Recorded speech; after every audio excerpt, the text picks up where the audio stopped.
Hello friends, welcome to Kalakkal kitchen. இன்றைக்கி ஒரு சூப்பரான ஒரு ரெசிபி தான் நம்ம பார்க்க போகிறோம். அதுதான் நம்ம ரிங் முறுக்கு எப்படி பண்ணுறதுன்றது தான் பார்க்கலாம் ஃப்ரெண்ட்ஸ். வாங்க வீடியோக்குள்ளே போகலாம். கிறிஸ்பியான சூப்பரான ஒரு ரிங் முறுக்கு. இதுக்கு பார்த்திங்கன்னா 4ல் ஒரு பகுதி உளுந்து எடுத்துக்க போகிறோம். உளுந்தை மெஷர் பண்ணி எடுத்ததுக்கப்புறம் இந்த உளுந்தை நல்லா நம்ம வறுத்து எடுத்துக்கலாம். நல்லா வறுத்து எடுக்கிறது மட்டும் இல்லாமல் மொறுன்னு அது கலர் நல்லா ப்ரௌன் கலரில் ஆகிற வரைக்கும் நம்ம ரோஸ்ட் பண்ணி எடுத்துட்டு வறுத்ததை நல்லா மிக்சியில் பவுடர் பண்ணதுக்கப்புறமா இதை சலித்து எடுத்துக்கலாம். இல்லைன்னா நம்ம சலித்து எடுக்காமல் அப்படியே சேர்த்துட்டோம் அப்படின்னா அதோட மாவில் படும்போது சில டைம் வெடிக்கிறதுக்கு வாய்ப்பு இருக்குது. அதுக்காக தான் நம்ம பவுடர் பண்ணிவிட்டு சலிச்சுட்டு அரிசி மாவோட நம்ம இதை சேர்த்துக்கலாம். நல்லா ரோஸ்ட் பண்ணி வறுத்துக்கலாம். அப்போ தான் மிக்சியில் பவுடர் பண்ணும்போது எல்லாமே நல்லா பவுடர் ஆகும். திரியாக இல்லாமல் சூப்பராக சாஃப்டாகவும் பவுடர் ஆகி வரும்.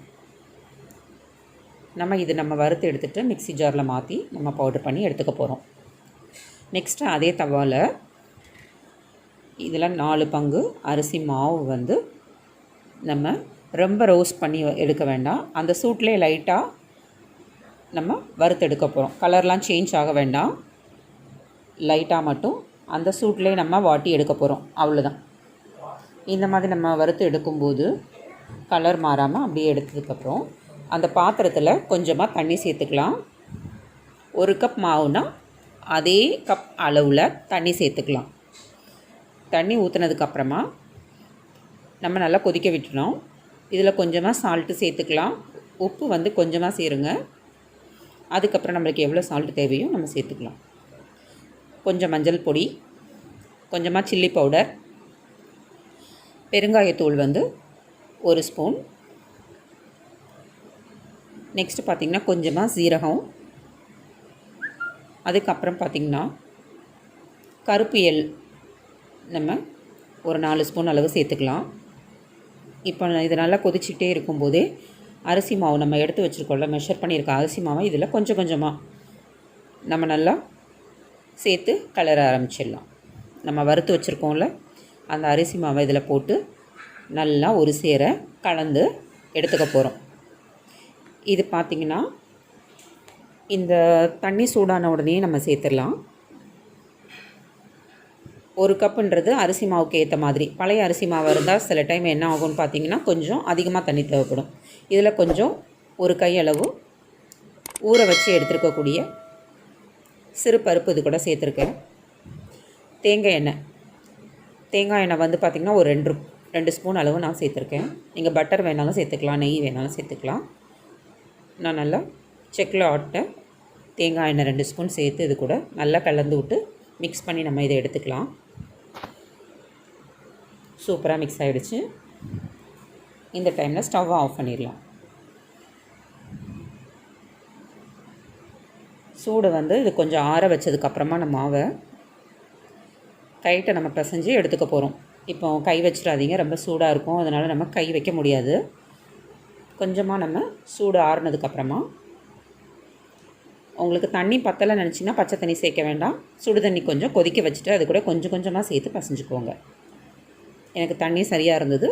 1 கப்புக்கு 1 கப் அரிசி மாவுக்கு 1 கப் தண்ணி சரியாக இருந்தது. நல்லா சாஃப்டாக இந்த மாதிரி ரோல் பண்ணி மிக்ஸ் பண்ணதை பால் மாதிரி செஞ்சு ரெடி பண்ணி வச்சிடலாம். நம்ம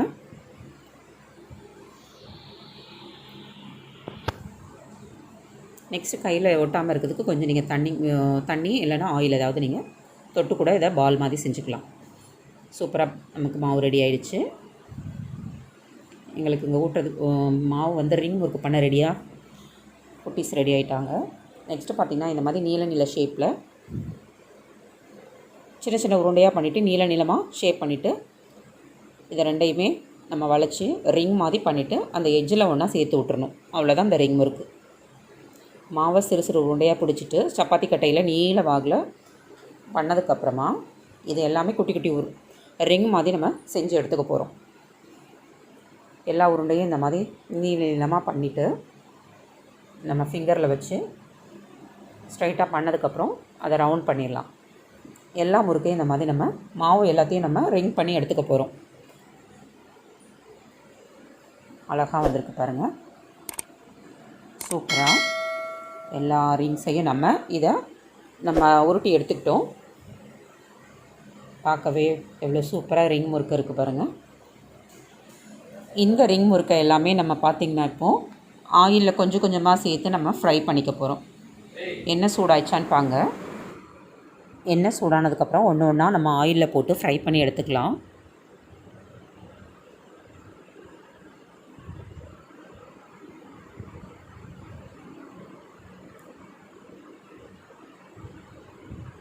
ஒரு எல்லாமே நல்லா ஆயில் பொங்கி வருது பாருங்கள்.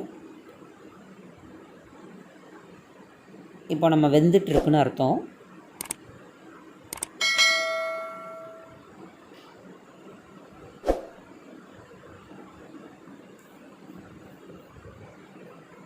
நல்லா ஃப்ரை ஆகி வரட்டும். அது வரைக்கும் நம்ம இதை பொரித்து எடுத்துக்கலாம். நம்ம கடையில் வாங்காமல் இந்த மாதிரி ஹெல்த்தியாக நம்ம வீட்டிலையே செஞ்சு சாப்பிடும்போது ரொம்ப ஹைஜீனிக்கானது, ரொம்ப ஹெல்த்தியானதும் கூட. ஒரு சின்ன டிப் பாருங்கள். நம்ம அந்த நுரையெல்லாம் அடங்கினதுக்கப்புறமா நம்மளுக்கு இதை எடுத்துடலாம். இப்போ நம்மளுக்கு இது ஃப்ரை ஆகிடுச்சின்னு அர்த்தம். நம்ம போடும்போது எப்படி நல்லா நுரையாக வந்துச்சு பார்த்திங்களா? அந்த சலசலப்பு பொங்கி வர நுரெல்லாம் அடங்கினப்புறம் நம்மளுக்கு நல்லா ஃப்ரை ஆகிடுச்சின்னு அர்த்தம். இந்த டைமில் நம்ம முறுக்கெல்லாமே நம்ம எடுத்துடலாம்.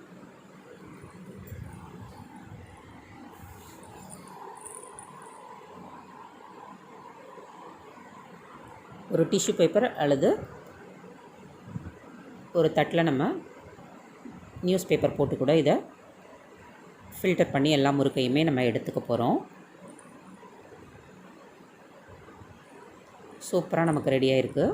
நெக்ஸ்ட்டு நான் செகண்ட் செட், அடுத்த ஒரு செட் நம்ம போட்டு எடுத்துக்க போகிறேன். போடும்போது பாருங்கள் நல்லா நுரைச்சி வருதா? இப்போ ஃப்ரை ஆகுதுன்னு அர்த்தம்.